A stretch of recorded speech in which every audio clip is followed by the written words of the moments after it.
আজকে আমি চিকেন বানাবো। এখানে আমি 500 চিকেন নিয়েছি। প্রথমে আমি এখানে গোলমরিচ গুঁড়ো মাখিয়ে নেব। মাখিয়ে আমি কিছুক্ষণের জন্য রাখবো, 5 মিনিটের মতো। আমি গোলমরিচ গুঁড়ো মেখে রেখে দিলাম একটু। এখানে আমি কড়াই বসিয়েছি। এখানে আমি প্রথমে 1 চামচ ঘি নিয়ে নিচ্ছি।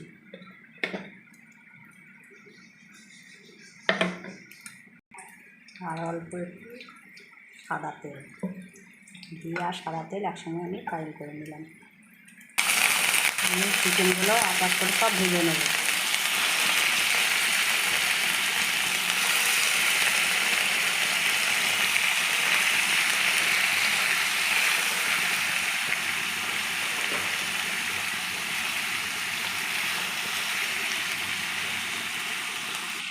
আমি চিকেনগুলো সব এক একটা করে উল্টে নেব।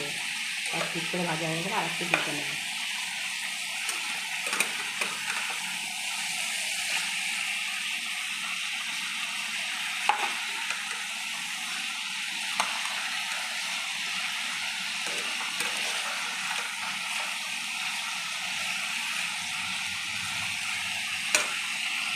আমার চিকেনগুলো 2 পিঠি ভাজা হয়ে গেছে। আমি এবার তুলে নেব।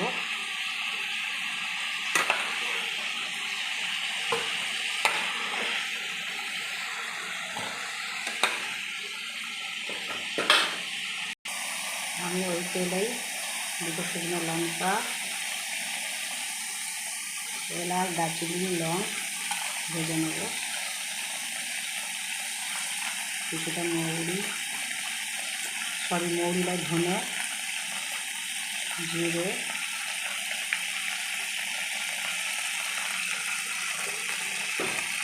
10-12টা রসুন, 10-12 টুকরো আদা,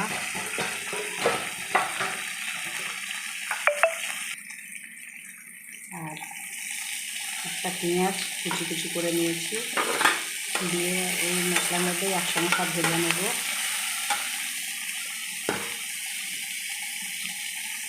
আর 10টা কাজু,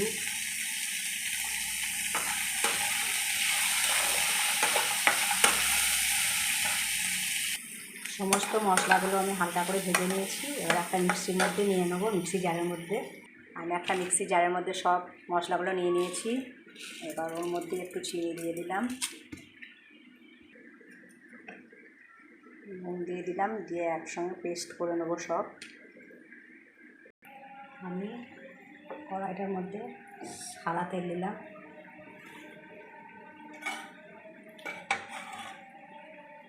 ওইদিকে আমি মিক্সিতে মশলাটা পেস্ট বানিয়ে নিয়েছি মিক্সি জারে।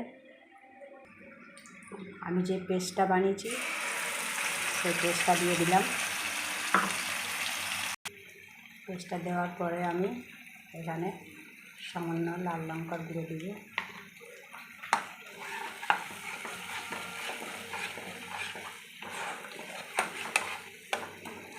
তোমরা চাইলে বেশি ঝাল খেতে চাইলে তোমরা ঝাল বেশি দিতে পারো।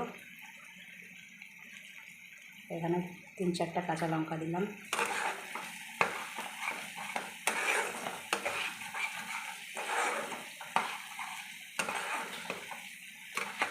সব দেওয়ার পরে ভালো করে মশলাটা দিয়ে একসঙ্গে কষিয়ে নেব।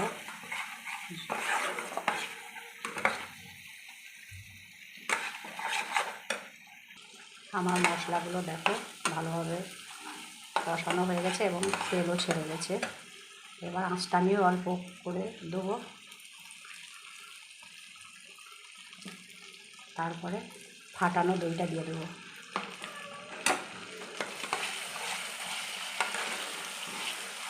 অল্প করে আঁচটা দিলে দইটা ফেটে যায় না, আর বেশি আঁচে দই দিলে দইটা ছানা ছানা হয়ে যাবে। দইটা দেওয়ার পরেও আমি কিছুক্ষণ আবার কষিয়ে নেব মশলা সব একসঙ্গে।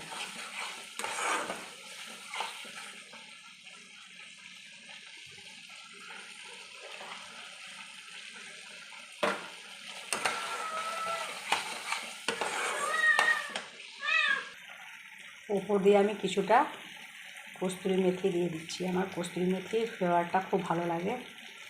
তোমাদের যদি পছন্দ থাকে দিতে পারো, না ভালো লাগলে না দিতেও পারো। তো এখানে দই দিয়েছি বলে কস্তুরি মেথিটা দিলাম। দইয়ের সঙ্গে কস্তুরি মেথি খুব ভালো লাগে, টেস্ট খুব ভালো হয়। এবার যে ভেজে রেখেছি সেই চিকেনগুলোও দিয়ে দিচ্ছি।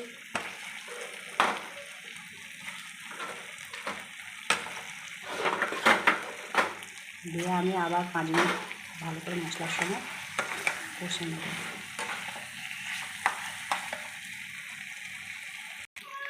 সমস্ত কিছু দেওয়ার পরে আমি ভালো করে আবার কষিয়ে নিয়েছি। মাংসগুলো দেওয়ার পরেও দেখো ভালো করে কষানো গেছে, একদম পুরো তেল ছেড়ে গেছে। এবার আমি সামান্য জল দেবো। তোমরা দেখেছ আমি নিশ্চয়ই মাংসটাতে হলুদ ব্যবহার করিনি, কিন্তু হলুদ ছাড়াই আমার কালার এসেছে খুব সুন্দর।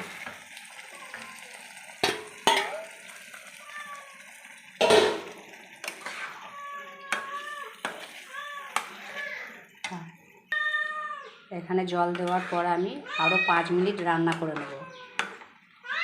কি হলো, তুই এত চিৎকার করছিস কেন? দাঁড়া। এই দেখো আমি মাংস রান্না করছি, ও ফ্রিজ থেকে দেখছে আর চিৎকার করছে। দেখো আমার চিকেনটা হয়ে গেছে রান্না। তোমাদের আমি একটা পাত্রের মধ্যে ঢেলে নিয়ে দেখাচ্ছি। দেখো আমি একটা জায়গার মধ্যে ঢেলে নিয়েছি। কত সুন্দর হয়েছে রান্নাটা, কালারটা হলুদ ছাড়াই। এটা আমার নিজের মন থেকে চিকেনটা রান্না করা, কিন্তু কি চিকেনের নাম দেবো আমি নিজেই জানি না। তো তোমরাই কমেন্টে জানাবে এই চিকেনটার কী নাম দেওয়া যায়। একদম আমি নিজের মন থেকে রান্নাটা করেছি। আমার মনে হলো এরকম ধরনের রান্না করি, আমার ভালো লাগলো, তাই এই রান্নাটা করে তোমাদের মধ্যে শেয়ার করলাম। তোমাদের কেমন লাগলো লাইক কমেন্ট দিয়ে জানাবে।